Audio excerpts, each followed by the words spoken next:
partículas, beleza? Que é onde a gente tem aqui, né, é, essa, esse gás gelado saindo e acabou se condensando, né, na parte mais quente e acabou ficando grudado no copo, beleza? Então, esse é um exemplo de ponto de condensação. Então, também dentro das propriedades, né, da matéria, nós temos o calor específico, né, que é o que? A quantidade de calor necessária para aumentar a 1 grau Celsius a temperatura de 1 grama, né, de determinada substância. Essa quantidade de calor é medida em calorias, né? Então, quando temos aqui, né, vou gastar quantas calorias, né, nós temos esse conceito aí de trabalhar, né? Essa quantidade tem extrema relevância para os estudos de calorimetria, não é a quantidade de calor que a gente gera, né? Então nós temos aqui o que é o calor específico. O calor específico, aqui nós temos uma pequena fórmula, então lembrando a vocês que vamos começar agora a trabalhar bastante fórmulas. Então a primeira, para vocês aí já se acostumarem, nós temos a fórmula do calor específico, não é? Que é o que? É nada mais do que a quantidade de calor absorvido, que a gente atribui o Qzão, na verdade, quantidade de calor absorvido sobre o que é o M? A massa da substância, normalmente em gramas, beleza? Sobre uma variação de temperatura. Qual é essa variação de temperatura? Nada mais do que a temperatura final menos a temperatura inicial, beleza? Então, vão devagar aí que nós ainda temos um tempinho para trabalhar, beleza? Então aqui, ó, calor específico é igual a quantidade de calor, não é, absorvida sobre a massa vezes uma variação de temperatura. Então, né, como nós estamos trabalhando com fórmulas, nós podemos também trocar, né, fazendo aqui o meio pelos extremos. Nós temos aqui quantidade. Então, se a gente quiser saber a quantidade de calor absorvida, né, que é normalmente em calorias, né, e nós vamos fazer o que? Pegar a massa, pegar a variação de temperatura daquele objeto, daquela matéria, vezes o seu calor específico, beleza? Então, onde entra o calor específico aqui, né? Por exemplo, determinados tipos de objeto têm calor específicos diferentes. Se você colocar para derreter, não é? Por exemplo, o que vai derreter mais rápido? Um cubo de gelo ou um pedaço de ferro? Logicamente que o cubo de gelo, porque o calor específico do cubo de gelo bem mais é, é bem menor do que o calor específico da barra de ferro, beleza?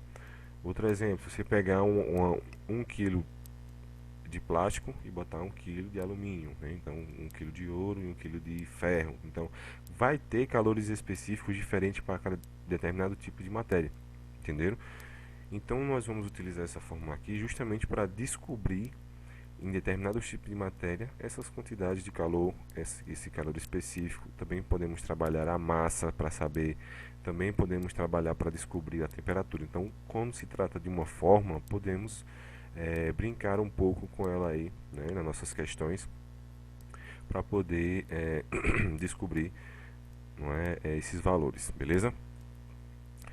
Outra propriedade é a densidade absoluta, é a razão entre a massa e o volume, ó, novamente aí, ó. Então, densidade é massa sobre volume, né? O que é o volume? Normalmente em cúbicos, né? Centímetros cúbicos, né? A massa é normalmente em grama e a densidade é grama, logicamente, grama por volume, beleza?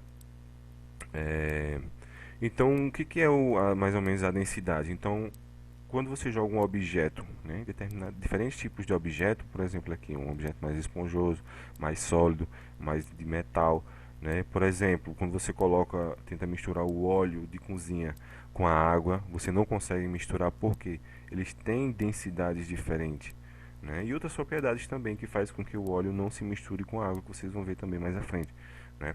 Mas enfim, a densidade que eu quero falar para vocês é justamente isso, né? A diferenciação entre elas. Por que a água não mistura? Porque a densidade do óleo é menor do que a da água. Por isso que ela consegue boiar, ficar sobre a água, né? Então aqui também determinados tipos de objetos têm densidades de valores diferentes. Então o metal tem uma densidade bem mais pesada, bem maior do que a da água. Então ele vai e afunda. Beleza? Então tá tranquilo, né? Então, temos um pequeno exemplo aí de densidade, né? Então, um peso de papel maciço feito de ferro tem uma massa, olha lá, ó, uma massa. Então, lembrando mais uma vez, quando se trata de questões, vamos ler e anotando o que a gente tem, beleza? Deixa eu botar aqui uma anotaçãozinha aqui para vocês. Bora lá. Então, um peso de papel maciço feito de ferro tem uma massa, olha lá, ó, de quanto?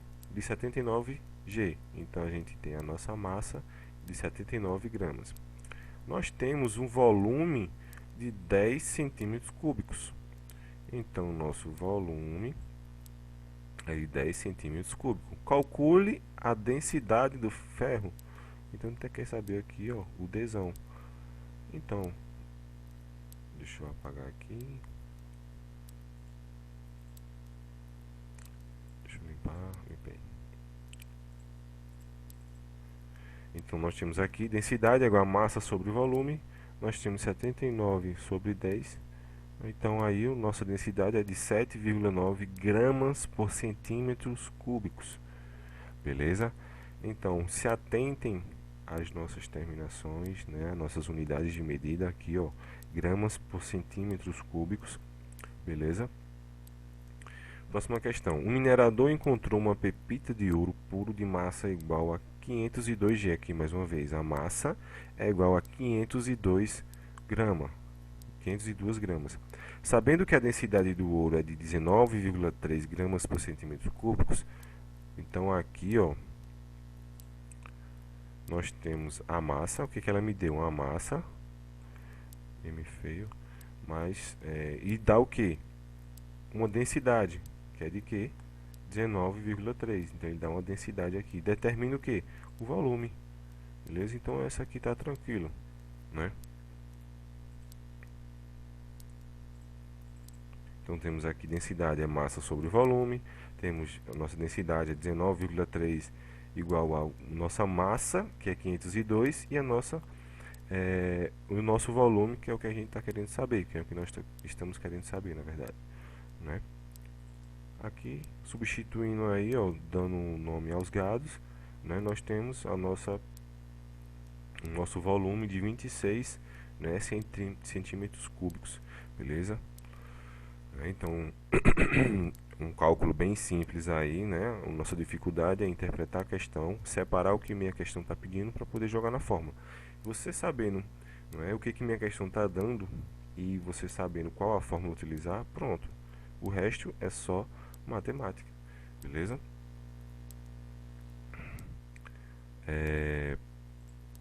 Então, outra propriedade da matéria é a solubilidade.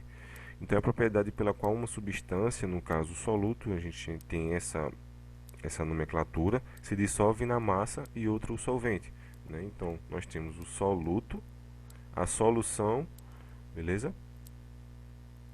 É a mistura, beleza? Então, a gente tem o soluto e o solvente. Então, a mistura desses dois, a gente gera uma solução.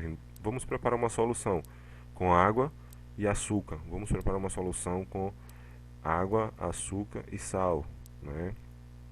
Então nós estamos preparando mistura de duas substâncias, beleza? Então a solubilidade é determinada, né, por diferentes tipos de matéria, né? Então quando você colocar o sal é diferente do tipo a solubilidade do sal é diferente do açúcar, do café, então vai dar outros tipos de propriedades, beleza? Então a propriedade de solubilidade é o que? É a capacidade de conseguir se misturar.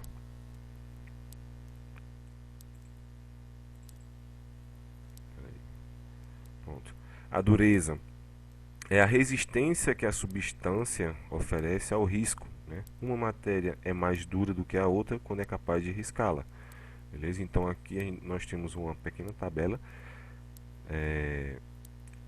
do mais fácil de se riscar, que no caso no menos duro, até o que é o mais duro. No caso o diamante é considerado um material, né, mais resistente, mas a dureza dele, não é a que tem bastante quantidade. Então é o seguinte, né? Então o diamante vai riscar o coríndrio, que vai riscar o topázio, que vai riscar o quartzo, que vai. Então né? Então nós temos